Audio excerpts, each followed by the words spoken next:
দর্শকরা, ঈশান বাংলার ইভিনিং শোতে আপনাদের সবাইকে স্বাগত জানাচ্ছি।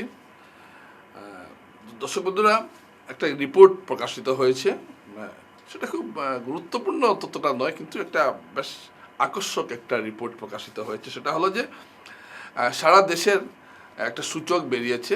সেই সূচকে দেখা যাচ্ছে যে গার্হস্থ্য হিংসা বা পারিবারিক হিংসার যে গ্রাফ, তাতে দেখা যাচ্ছে যে আসাম বেশ ভালো জায়গায় আছে।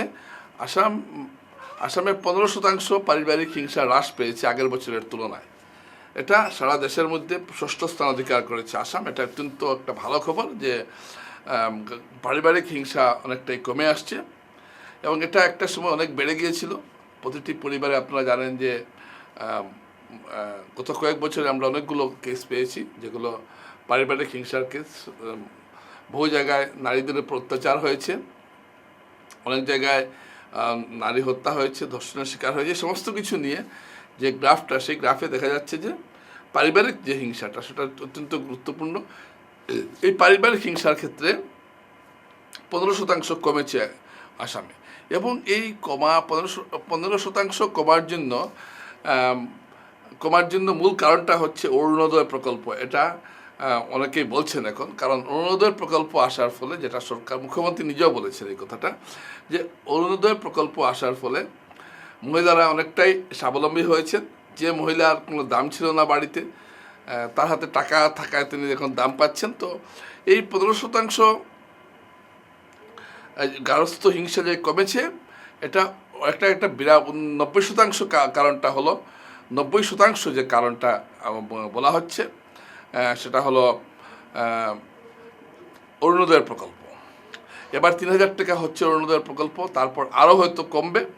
এবং এটাকে অনেকেই বলছেন যে একটা খুব ভালো একটা প্রকল্প, এবং এটার জন্য আজকে যে মহিলারা সমাজে অনেকটা স্বাবলম্বী হয়েছেন এবং তারা মাথা উঁচু করে চলতে পারছেন। দর্শকরা, গ্রাফসের দৃষ্টিতে এটা ঠিক কথা, কিন্তু আরেকটা কথা আছে। এই অরুণোদয় প্রকল্প নিয়ে অনেক কিছু বলার আছে।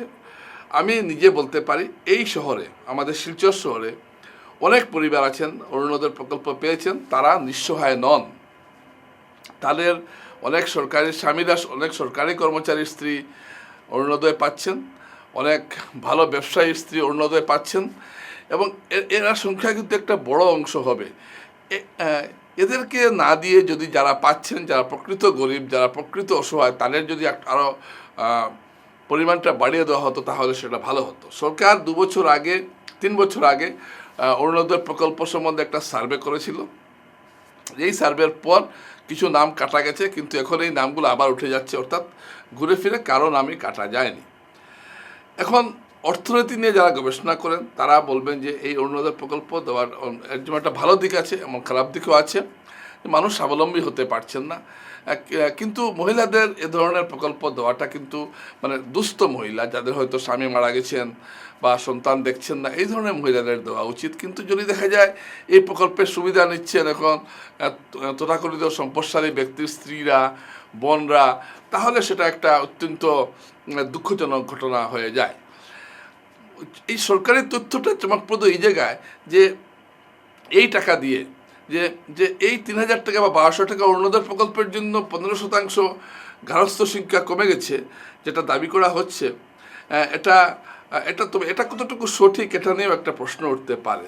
দেখুন, মহিলারা এখন কিন্তু অনেকটাই স্বাবলম্বী হচ্ছেন সরকারি প্রকল্প ছাড়াও। আপনারা দেখবেন বেসরকারি চাকরিতে এখন মহিলাদের সংখ্যা বেড়েছে, যেটা আগে ছিল না। এখন প্রত্যেক মহিলাই চান আগে স্বাবলম্বী হতে, তারপর বিয়ের পিঁড়িতে বসতে।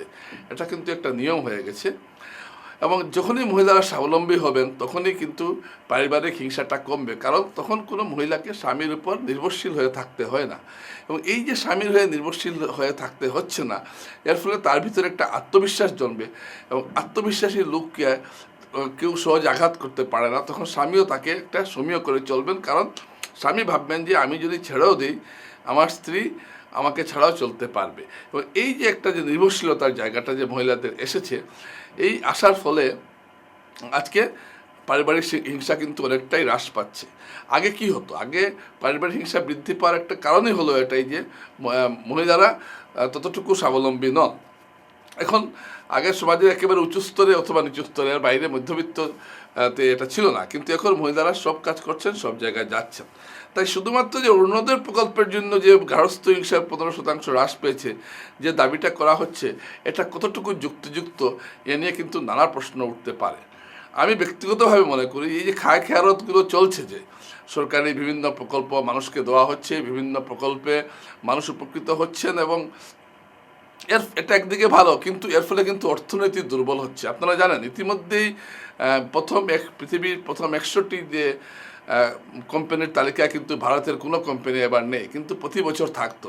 কোনোবার রিলায়েন্স থাকতো, কোনোবার আদানি গ্রুপ থাকতো, কোনোবার টাটা থাকতো, কিন্তু এবার ভারতের কোনো কোম্পানি প্রথম 100-র মধ্যে নেই। এর কারণটা হলো যে আন্তর্জাতিক বাজারে টাকার যে অবমূল্যায়ন হয়েছে, এখন 96 টাকা $1, অর্থাৎ ডলারের তুলনায় টাকার মূল্য যেভাবে হ্রাস হচ্ছে বা পড়ে যাচ্ছে, এতে কিন্তু ভারতীয় কোম্পানিগুলো বিশ্বের বাজারে আর প্রতিযোগিতায় টিকতে পারছে না। মুখে 3 ট্রিলিয়ন ইকোনমি, থার্ড ইকোনমির কথা বলা হলো, কার্যক্ষেত্রে কিন্তু আমাদের অর্থনীতি অনেক পিছিয়ে গেছে এই প্রথম 100-র মধ্যে কোনো কোম্পানি না থাকায়।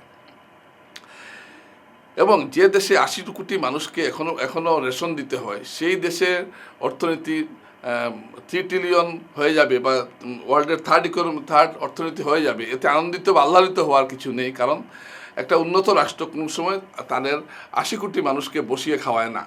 এবং এইসব করতে গিয়ে আজকে টাকার দামটা কমছে। দেখ, আমি অর্থনীতিবিদ নিয়ে এগুলো কথা বলছি না, কিন্তু সাদাভাবে যা দেখছি সেটাই বলছি। তো এই যে খরচগুলো যে দেওয়া হচ্ছে, মানুষকে অনুদান দেওয়া হচ্ছে, এই টাকাগুলো আসছে মূলত মধ্যবিত্তর পকেট থেকে। কারণ মধ্যবিত্ত, আপনি পেট্রোল কিনবেন বা আপনি যে জিনিস কিনবেন, এখান থেকেই আসছে। যার ফলে গত 10 বছরে ভারতের প্রায় 10 কোটি মানুষ মধ্যবিত্ত থেকে নেমে গরিব হয়ে গেছে। মাফ করবেন, 25 কোটি মানুষ মধ্যবিত্ত থেকে নেমে আবার গরিব হয়ে গেছেন। তো মানে আপনি যখনই মানুষকে কর্মবিমুখ করবেন, তখন মানুষ কাজ করতে চাইবে না, আর কাজ না করলে উৎপাদন আসবে না, এবং এর ফলে দেশের অর্থনীতিতে একটা বিরাট আঘাত আসবে, যেটা হচ্ছে এখন। আমি আর এই বিষয়ে অনেক কিছু বলার ছিল, তবে যেটা প্রচার করা হচ্ছে যে গার্হস্থ্য হিংসা কমেছে, এটা অত্যন্ত ভালো কথা। এটা অরুণোদয় প্রকল্পের জন্য যদি কমে থাকে, সেটাও স্বাগত জানাই। কিন্তু যে কোনো জিনিসকে আপনি এক জায়গা থেকে দেখলে হবে না, আপনি আর উল্টো দিকটা দেখতে হবে। তো সেই জায়গায় দাঁড়িয়ে বলতে হয় এটা ভালো খবর।